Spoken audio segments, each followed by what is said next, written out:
उत्तर प्रदेश के गोरखपुर जिले में शाहपुर इलाके की अशोक नगर कॉलोनी में एक यादव परिवार रहता था। ये परिवार उस कॉलोनी में काफी सक्सेसफुल परिवार माना जाता था, क्योंकि उस घर के 3 बेटों में सबसे बड़े बेटे राजकुमार यादव पुलिस इंस्पेक्टर थे, जबकि सबसे छोटे बेटे ओम प्रकाश यादव एक डॉक्टर थे। उन सभी भाइयों की शादी हो चुकी थी, यानी उनका एक हंसता खेलता परिवार था। साल 2016 में यादव परिवार के घर में कंस्ट्रक्शन का काम चल रहा था और ये काम घर के छोटे बेटे ओम प्रकाश यादव ने लगवाया था। ओम प्रकाश के घर मिस्त्री और मजदूर सुबह 9 बजे आते थे और शाम को 6 बजे छुट्टी करके चले जाते थे।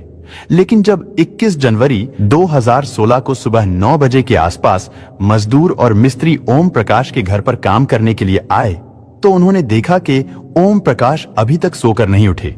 मजदूरों ने उन्हें उठाने के लिए आवाज लगाई, दरवाजे को भी नॉक किया, लेकिन फिर भी अंदर से किसी ने कोई जवाब नहीं दिया। हालांकि ओम प्रकाश इतनी देर तक कभी नहीं सोते थे, क्योंकि वो एक डॉक्टर थे, इसलिए सुबह ही उनको अपने क्लिनिक पर जाना होता था। खटखटाने और आवाज लगाने पर भी जब दरवाजा नहीं खुला, तो उन मजदूरों ने दरवाजे को हल्का सा धक्का दिया, क्योंकि दरवाजा अंदर से लॉक नहीं था, इसीलिए खुलता चला गया। लेकिन जैसे ही वो लोग कमरे के अंदर गए, तो वहां का दृश्य देखकर उनकी रूह कांप गई। वो लोग चीखते चिल्लाते हुए कमरे से बाहर निकलकर नीचे ग्राउंड फ्लोर की ओर भागते हैं।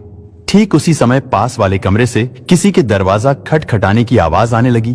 अंदर से कोई महिला चिल्ला रही थी, लेकिन वो मजदूर लोग इतने घबरा गए थे कि उन्होंने उस महिला पर ध्यान नहीं दिया और चीखते चिल्लाते हुए सीधे ग्राउंड फ्लोर की ओर भागते चले गए। नीचे रहने वाले घर के लोग उन मजदूरों से पूछते हैं कि अचानक तुम्हें क्या हो गया है, तुम इतना क्यों चिल्ला रहे हो? उस घर से चीखने चिल्लाने की आवाजें सुनकर आस पड़ोस में रहने वाले लोग भी इकट्ठा हो गए। पड़ोसियों ने भी पूछा कि आखिर ऐसा क्या हो गया है और ये शोर क्यों हो रहा है। उन मजदूरों ने कहा कि आप एक बार ऊपर चलकर देखिए। इसके बाद सभी घर वाले और पड़ोसी भी फर्स्ट फ्लोर पर पहुंचते हैं। फिर एक मजदूर ने ओम प्रकाश के कमरे की तरफ इशारा किया। इसके बाद घर वाले और पड़ोसी भी ओम प्रकाश के कमरे में जाते हैं, लेकिन अंदर जाते ही उनकी भी चीख निकल गई, क्योंकि वहां बेड पर ओम प्रकाश का शव पड़ा हुआ था। उसके सिर से खून रिस रहा था, जो कि अब जम चुका था। नीचे फर्श पर भी खून फैला हुआ था। देखने से ही लग रहा था कि उसकी मृत्यु हो चुकी है। ओम प्रकाश के पास ही बेड पर उनका बेटा नितिन भी सो रहा था, लेकिन जब परिजनों ने पास जाकर देखा तो पता चला उसकी भी मृत्यु हो चुकी है। लोगों का शोर सुनकर फिर से पास वाले कमरे से दरवाजा पीटने की आवाज आने लगी। वो दरवाजा बाहर से बंद था और जब उस कमरे को खोला गया तो वहां उस कमरे में ओम प्रकाश की पत्नी अर्चना यादव बदहवास हालत में खड़ी थी। अर्चना बहुत डरी हुई थी। अर्चना भागकर अपने बेडरूम में जाती है, लेकिन वहां का मंजर देखकर वो बेहोश हो गई, क्योंकि उसके सामने पति ओम प्रकाश और 4 साल के मासूम बच्चे का शव पड़ा हुआ था। ये सब देखकर मानो उसकी तो दुनिया ही उजड़ गई थी। घर में और मोहल्ले में मातम का माहौल पैदा हो गया था। घर की औरतें रो रही थीं, बिलख रही थीं। साथ ही किसी पड़ोसी ने पुलिस को भी फोन कर दिया था। इसके बाद शाहपुर थाना प्रभारी अपनी पुलिस टीम के साथ मौकाए वारदात पर पहुंच गए। उन्होंने तुरंत घटनास्थल को सील कर दिया। इसके बाद पुलिस ने ओम प्रकाश और बेटे नितिन के शव को पोस्टमार्टम के लिए हॉस्पिटल भिजवा दिया। ओम प्रकाश के भाई ने अपने बड़े भाई राजकुमार यादव को भी इस दुखद घटना की जानकारी दे दी, क्योंकि राजकुमार यादव पुलिस इंस्पेक्टर थे। उनकी पोस्टिंग बलरामपुर जिले के उतरौला थाने में थी, लेकिन जब उन्हें अपने छोटे भाई की खबर मिली तो इंस्पेक्टर राजकुमार भी तुरंत गोरखपुर के लिए निकल गए। इधर डॉक्टर ओम प्रकाश की मां बागेश्वरी देवी की शिकायत पर गोरखपुर पुलिस ने अज्ञात लोगों के खिलाफ हत्या और लूट के मामले में FIR दर्ज कर ली। इधर अर्चना के पिता यानी ओम प्रकाश के ससुर दीपचंद यादव PSC में तैनात थे। उस समय उनकी ड्यूटी लखनऊ में मुख्यमंत्री आवास यानी CM हाउस पर थी। इसलिए जैसे ही इस घटना की जानकारी अर्चना के पिता को मिली, तो उन्होंने तुरंत CM ऑफिस से ही अपनी बेटी के पति के कातिल का जल्द से जल्द पता लगाने और उन्हें अरेस्ट करने के लिए गोरखपुर के SP को फोन कराया। इधर CM ऑफिस से फोन आते ही पुलिस विभाग में हड़कंप मच गया। आनन फानन में उस समय के SSP IPS लव कुमार सहित तमाम अधिकारी और फॉरेंसिक टीम भी तुरंत मौके पर पहुंच गई। देखते ही देखते ये केस अब हाई प्रोफाइल बन गया था, जिसकी वजह से मीडिया भी घटनास्थल पर पहुंचने लगी थी। पुलिस के ऊपर भी अब चारों तरफ से दबाव बनाया जाने लगा था। इसके बाद जब पुलिस ने वारदात वाले कमरे को अच्छी तरह से चेक किया तो उन्होंने देखा कि सारा सामान इधर उधर बिखरा पड़ा है।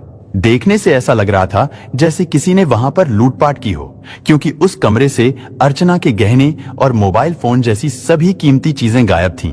यानी सीधे सीधे ये मामला लूटपाट का था। लेकिन इस घटना में पुलिस को यह समझ नहीं आ रहा था कि अगर बदमाश लूट के इरादे से घर में आए थे तो फिर उन्होंने इतनी बेरहमी से डॉक्टर का कत्ल क्यों किया था।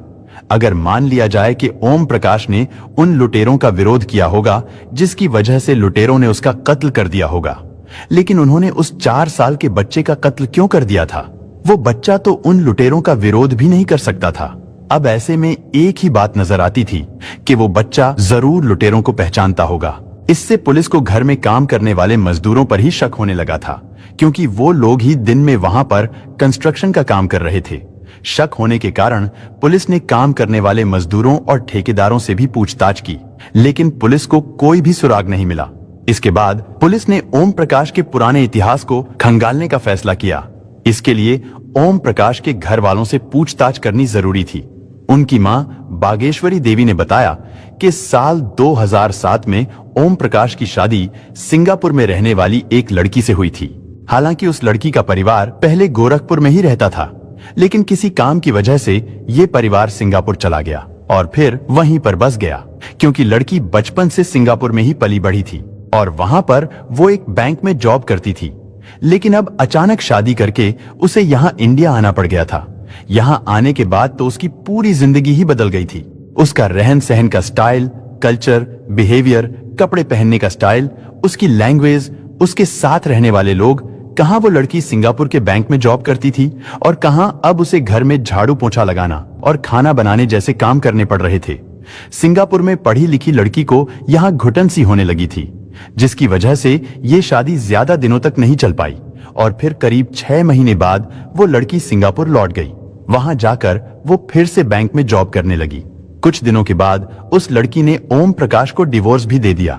इससे ओम प्रकाश के परिवार को बहुत बड़ा धचका लगा था। ये शादी टूटने से ओम प्रकाश को भी बहुत दुख पहुंचा था, लेकिन इसमें वो लोग क्या ही कर सकते थे। इधर ओम प्रकाश का क्लिनिक भी काफी अच्छा चल रहा था। उनकी शादी मात्र 6 महीने में ही टूट गई थी। हालांकि उनकी उम्र ज्यादा नहीं थी, वो उस समय काफी यंग थे। कोई भी अपनी बेटी उन्हें बड़े आराम से दे सकता था। इसलिए उनकी मां बागेश्वरी देवी फिर से अपने बेटे के लिए दूसरा रिश्ता तलाश करना शुरू कर देती है। हालांकि उन्हें इस बात का एहसास भी जरूर था कि उनका बेटा तलाकशुदा है, लेकिन इसके अलावा कोई भी दिक्कत या परेशानी नहीं थी। लड़का डॉक्टर था, अच्छे खासे पैसे भी कमाता था। ओम प्रकाश की शादी की बात धीरे धीरे दीपचंद यादव के घर तक भी पहुंच गई। उनकी भी एक बेटी जवान थी जिसका नाम था अर्चना यादव। दीपचंद यादव मूल रूप से गाजीपुर के रहने वाले थे, लेकिन ड्यूटी की वजह से दीपचंद का परिवार लखनऊ में ही शिफ्ट हो गया था। दीपचंद यादव पीएससी ऑफिसर के तौर पर लखनऊ में ड्यूटी कर रहे थे। हालांकि जब उन्होंने ओम प्रकाश की पहली शादी के बारे में सुना तो उन्हें थोड़ी झिझक महसूस हुई, लेकिन जब उन्हें पता चला कि उस शादी में सिचुएशन ही कुछ ऐसी पैदा हो गई थी जिसमें ओम प्रकाश के घर वाले भी कुछ नहीं कर सकते थे और उसमें उनकी कोई गलती भी नहीं थी। इसके बाद दीपचंद यादव का परिवार ओम प्रकाश के परिवार से मिलता है और दोनों परिवारों के बीच शादी के बारे में बातचीत शुरू होती है। देखने और परखने के बाद साल 2009 में अर्चना और ओम प्रकाश की शादी हो गई। अर्चना अपने ससुराल में आ गई। ओम प्रकाश की जॉइंट फैमिली थी। उनके परिवार में काफी लोग थे, जिसकी वजह से अर्चना को भी कई काम करने पड़ते थे। और फिर शादी के 3 साल बाद यानी साल 2012 में उनके यहाँ एक बेटे का जन्म हुआ, जिसका नाम उन्होंने नितिन रखा। बेटे के जन्म के बाद अर्चना का काम और भी ज्यादा बढ़ गया था, जिसकी वजह से एक दिन उसने गुस्से में आकर अपने पति ओम प्रकाश से कहा कि अब वो इतने बड़े परिवार का काम और एक बच्चे को नहीं संभाल सकती। अर्चना ने ओम प्रकाश से कहा कि अब हम कहीं और जाकर घर वालों से अलग रहेंगे। ये सुनकर ओम प्रकाश को भी गुस्सा आ गया। उसने पत्नी अर्चना से कहा कि जिन भाइयों और मां ने उसकी देखभाल की, उसे पढ़ाया लिखाया और उसे एक कामयाब डॉक्टर बनाया, वो उनको छोड़कर नहीं जा सकता। ओम प्रकाश ने कहा कि हम कहीं नहीं जाएंगे, हम यहीं पर रहेंगे। लेकिन जब अलग रहने वाली बात के बारे में ओम प्रकाश के दोनों भाइयों और मां को पता चला तो उन्होंने कहा कि हमें इससे कोई आपत्ति नहीं है, लेकिन फिर भी ओम प्रकाश अपने परिवार से दूर नहीं रहना चाहता था। इस पर घर वालों ने ओम प्रकाश को यह सुझाव दिया कि तुम फर्स्ट फ्लोर पर अलग रहो और अपना खाना भी अलग ही बनाओ। इस बात को अर्चना भी मान गई। वो दोनों फर्स्ट फ्लोर पर रहने लगे। अब अर्चना ओम प्रकाश के परिवार वालों से ज्यादा मतलब नहीं रखती थी। वो अपने काम से काम रखती थी, क्योंकि अलग होने की वजह से अब उसे ज्यादा काम भी नहीं करना पड़ता था। धीरे धीरे समय बीत रहा था, लेकिन फिर अचानक 21 जनवरी 2016 को ओम प्रकाश और उसके बेटे नितिन का कत्ल हो गया, जिसकी वजह से उनके घर पर डीआईजी और एसएसपी लव कुमार जैसे ऑफिसर्स भी पहुंच गए थे। साथ ही फोरेंसिक टीम को भी घटना स्थल पर बुला लिया गया था। इस केस पर सीएम की भी नजर थी, इसलिए पुलिस को यह केस जल्द से जल्द सॉल्व करना था। इसके बाद पुलिस और फोरेंसिक टीम घर की छानबीन करनी शुरू करती है। जांच के दौरान पुलिस ने देखा कि घर के पीछे वाले मेन गेट और फर्स्ट फ्लोर के मेन गेट की कुंडी अंदर से टूटी हुई है। इससे पुलिस को शक होने लगा था कि इसमें घर का ही कोई व्यक्ति शामिल हो सकता है, क्योंकि आमतौर पर अगर कोई लुटेरा घर में आता तो वो बाहर से ही कुंडी को तोड़ता, ना कि अंदर से। अंदर के दरवाजे पर ज्यादा तोड़फोड़ के निशान थे। जाहिर सी बात है, ये सब करते समय घर में काफी शोर भी हुआ होगा, लेकिन ओम प्रकाश के घर वालों ने ये शोर क्यों नहीं सुना था? पूछताछ करने पर पता चला कि जिस रात ये वारदात हुई, यानी 20 जनवरी की रात को उनके घर से थोड़ी ही दूरी पर किसी जानने वाले के घर पर वेडिंग एनिवर्सरी की पार्टी थी। उनके पूरे परिवार को भी इनविटेशन मिला था। इस परिवार के सभी लोग वहीं पर गए हुए थे, लेकिन उस रात अर्चना की तबीयत ठीक नहीं थी, जिसकी वजह से वो नहीं जा पाई थी।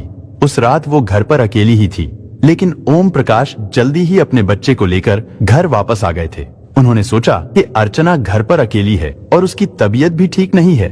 उनका बेटा भी अपनी मम्मी के पास जाने की जिद कर रहा था। यानी वारदात के समय घर पर ओम प्रकाश, उनकी पत्नी अर्चना और उनका 4 साल का बेटा नितिन ही मौजूद था। रो रो कर अर्चना की हालत खराब हो चुकी थी, लेकिन फिर भी पुलिस उससे थोड़ी पूछताछ करने की कोशिश करती है। अर्चना ने पुलिस को बताया कि कल रात जब वो घर पर अकेली थी, तो उस समय कुछ बदमाश दरवाजे की कुंडी तोड़कर घर में घुस गए। क्योंकि वो दूसरे कमरे में सोई हुई थी, इसलिए उन्होंने उसे कमरे में ही बंद कर दिया था। इधर पोस्टमार्टम से पता चला कि ओम प्रकाश के सिर के पीछे वाले हिस्से पर किसी भारी भरकम चीज से वार किया गया था, लेकिन सिर के अलावा उसके शरीर पर कहीं भी कोई चोट का निशान नहीं था, जिससे साफ हो गया था कि उसके और बदमाशों के बीच में कोई भी हाथापाई नहीं हुई थी। क्योंकि अगर उनके बीच कुछ हुआ होता तो उनके शरीर पर और भी कई चोट के निशान होते। इसका मतलब था कि ओम प्रकाश और उसके बेटे को सोते में ही कत्ल कर दिया गया था। लेकिन अब सवाल था कि जब उन बदमाशों ने 4 साल के बच्चे को भी कत्ल कर दिया था, तो फिर उन्होंने ओम प्रकाश की पत्नी अर्चना को क्यों छोड़ दिया था? अर्चना के शरीर पर कोई भी चोट का निशान नहीं था। अर्चना से पूछताछ करने के बाद ओम प्रकाश की मां बागेश्वरी देवी से भी पूछताछ की जाती है। बागेश्वरी देवी ने पूछताछ के दौरान कुछ ऐसी बातें बताई जिससे पुलिस की जांच का एंगल ही पूरी तरह से बदल गया। उन्होंने बताया कि अर्चना को हमसे अलग होने के बाद आराम ही आराम था, क्योंकि उसे ज्यादा काम नहीं करना पड़ता था, जिसकी वजह से अर्चना दिन भर फोन पर लगी रहती थी। शुरू में तो ओम प्रकाश भी यही सोचते थे कि घर में अकेली बोर होने की वजह से अर्चना फोन चलाती रहती है, लेकिन अब अर्चना कुछ ज्यादा ही फोन में व्यस्त रहने लगी थी। वो अब अपने काम को छोड़कर भी फोन में ही लगी रहती थी। यानी अब उसने अपने पति और बच्चे का भी ख्याल रखना छोड़ दिया था, और जब ओम प्रकाश उससे फोन दिखाने के लिए कहते तो वो उन्हें अपना फोन देने से मना कर देती, जिसकी वजह से उन दोनों पति पत्नी के बीच झगड़े शुरू हो गए। और जब झगड़े हद से ज्यादा बढ़ने लगे तो दिसंबर 2015 में अर्चना ने अपना बेडरूम खाली कर दिया और पास वाले कमरे में अकेली रहने लगी। यानी ओम प्रकाश और उनका बेटा बेडरूम में सोते थे, जबकि अर्चना अलग रूम में सोती थी। ओम प्रकाश की मां बागेश्वरी के इस बयान से पुलिस समझ गई थी कि दोनों पति पत्नी के रिश्ते कुछ ठीक नहीं थे। कहीं ऐसा तो नहीं था कि अर्चना ने ही अपने पति का कत्ल करवा दिया हो। अब अर्चना भी पुलिस के रडार पर थी, लेकिन पुलिस की यह थ्योरी यहां आकर फेल हो जाती थी कि अगर मान लिया जाए अर्चना ने रोज रोज के झगड़े से तंग आकर पति का कत्ल करवा दिया हो, लेकिन उसके तो बेटे को भी कत्ल कर दिया गया था। एक मां अपने 4 साल के बेटे के साथ तो ऐसा नहीं कर सकती थी। पुलिस इन सारी चीजों पर गौर कर रही थी, लेकिन इन सब बातों की पुष्टि तभी हो सकती थी जब इस बारे में अर्चना से पूछताछ किया जाए। लेकिन उससे पूछताछ करने के लिए वो सही समय नहीं था। अगर पुलिस की थ्योरी गलत साबित हो जाती तो इससे पुलिस की बहुत बदनामी होती, क्योंकि ओम प्रकाश की मां बागेश्वरी देवी ने बताया था कि अर्चना का फोन ही सारे झगड़े की जड़ है। इसलिए पुलिस ने अर्चना के फोन को अपने कब्जे में ले लिया। इसके बाद उसके फोन की कॉल डिटेल्स निकलवाई जाती है। फेसबुक और व्हाट्सएप की भी जांच की जाती है। अर्चना की कॉल डिटेल्स में पुलिस को ज्यादा कुछ तो नहीं मिलता, लेकिन उसमें एक नंबर ऐसा था जिस पर अर्चना हर रोज कई कई घंटे बातें करती थी। इसके बाद पुलिस ने उस मोबाइल नंबर की लोकेशन निकलवाई तो पता चला कि 20 जनवरी की रात में वो व्यक्ति गोरखपुर में ही था। और जब पुलिस फोन नंबर के जरिए उस व्यक्ति के बारे में पता लगाती है तो पता चलता है कि उस व्यक्ति का नाम अजय यादव है। वो जिला पंचायत का सदस्य और प्राइमरी स्कूल का टीचर था। पुलिस को फेसबुक और व्हाट्सएप पर भी उसके और अर्चना के बीच की गई चैटिंग मिली, जिससे साफ हो गया था उन दोनों का काफी समय से अफेयर चल रहा है। इस बात का पता लगाने के लिए पुलिस ने अर्चना से पूछताछ करना चाही, लेकिन उसने पुलिस को कुछ भी नहीं बताया, क्योंकि उस समय सिचुएशन ऐसी नहीं थी कि अर्चना को पुलिस स्टेशन ले जाकर उससे कड़ाई से पूछताछ की जाती। इसलिए पुलिस ने अजय नाम के उस व्यक्ति से ही पूछताछ करने का फैसला किया। तुरंत ही अजय के एड्रेस के बारे में पता लगाया जाता है। पुलिस को पता चला कि अजय फिरोजाबाद के स्वामी नगर का रहने वाला है। एड्रेस का पता चलते ही बिना देरी किए पुलिस की एक टीम फिरोजाबाद पहुंचती है। वहां से अजय को अरेस्ट करके गोरखपुर लाया गया, लेकिन जब उससे कड़ाई से पूछताछ की गई तो अजय ने एक ऐसी कहानी सुनाई जिसे सुनकर पुलिस वाले भी हैरान रह गए। अजय यादव ने पुलिस को बताया कि अर्चना से उसकी दोस्ती करीब 1 साल पहले यानी 2015 में फेसबुक के जरिए हुई थी। उस समय अर्चना का बेटा भी बड़ा हो गया था। अर्चना के घर पर ज्यादा काम नहीं रहता था, इसलिए अर्चना अपना ज्यादा समय फेसबुक पर बिताने लगी थी। उसकी अपने पति से छोटी छोटी बातों पर लड़ाई भी होती रहती थी, इसलिए अर्चना और अजय के बीच प्यार भरी बातें होने लगी। इसी तरह बातें करते करते अर्चना और अजय को एक दूसरे से प्यार हो गया। जब ओम प्रकाश उससे पूछते थे कि तुम फोन पर इतनी बातें किससे करती हो, तो इस पर अर्चना ने उसे बताया कि अजय उसका दूर का रिश्तेदार है। फोन पर ज्यादा बात करने के कारण दोनों पति पत्नी में दूरियां इतनी ज्यादा बढ़ गई थीं कि अर्चना अपने पति और बेटे से अलग दूसरे रूम में रहने लगी थी। इसी दौरान उन दोनों ने मिलने का प्लान बनाया। अजय ने अर्चना से कहा, तुम लखनऊ आ जाओ। इत्तेफाक से अर्चना का मायका भी लखनऊ में ही था। इसके बाद अजय ने लखनऊ में एक रूम बुक कर लिया।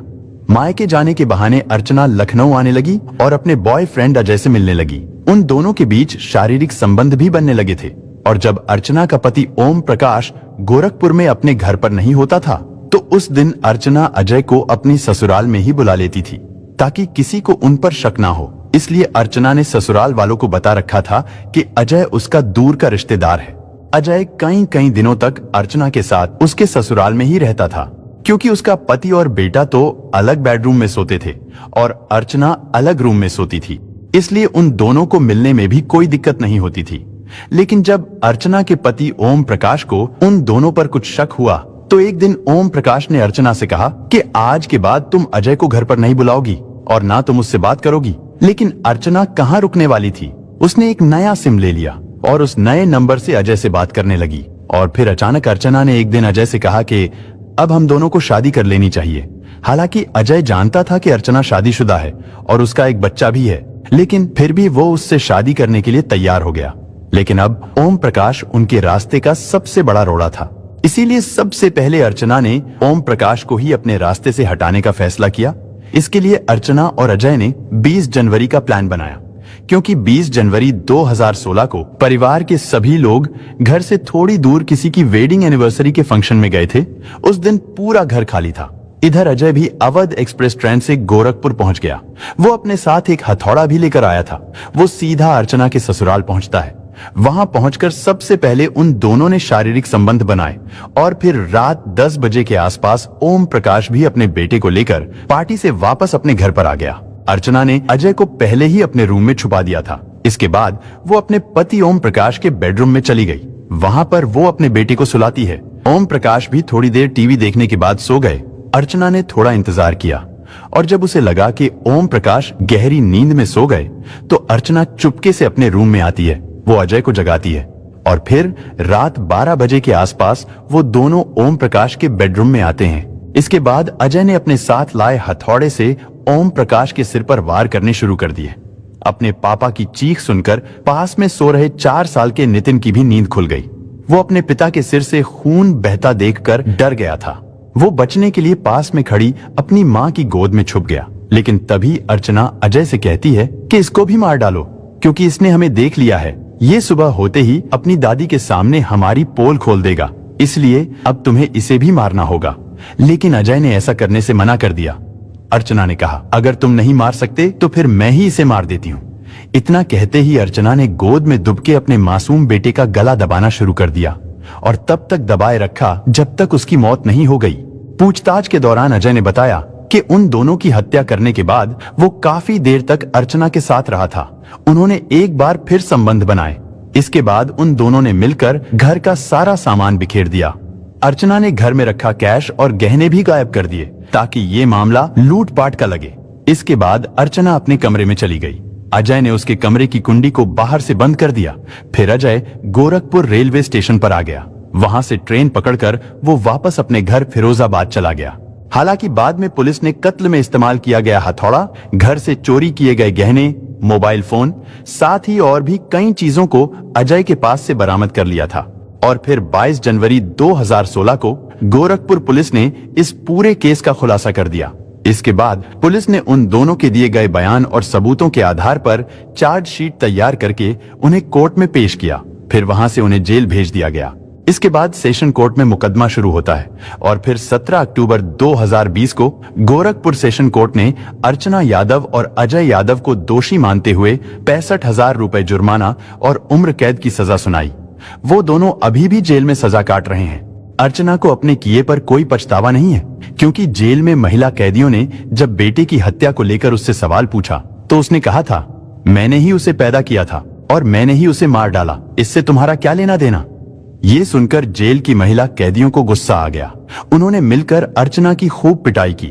इसके बाद पुलिस ने उन कैदियों से अर्चना को छुड़ाया और उसे एक अलग बैरक में बंद कर दिया। इसके अलावा अर्चना ने जेल प्रशासन से कई बार जेंट्स बैरक में बंद अजय से मिलने की भी गुहार लगाई, लेकिन उन दोनों की कानूनी तौर पर शादी न होने की वजह से जेल प्रशासन ने उन्हें कभी भी मिलने की अनुमति नहीं दी। फिलहाल इस केस के बारे में बात करें तो ये केस अभी भी हाई कोर्ट में चल रहा है, जिसका फैसला आना अभी बाकी है। दोस्तों, इस घटना को सुनाने का उद्देश्य किसी का दिल दुखाना नहीं है, किसी को परेशान करना नहीं, बल्कि आपको जागरूक करना है, आपको सचेत करना है।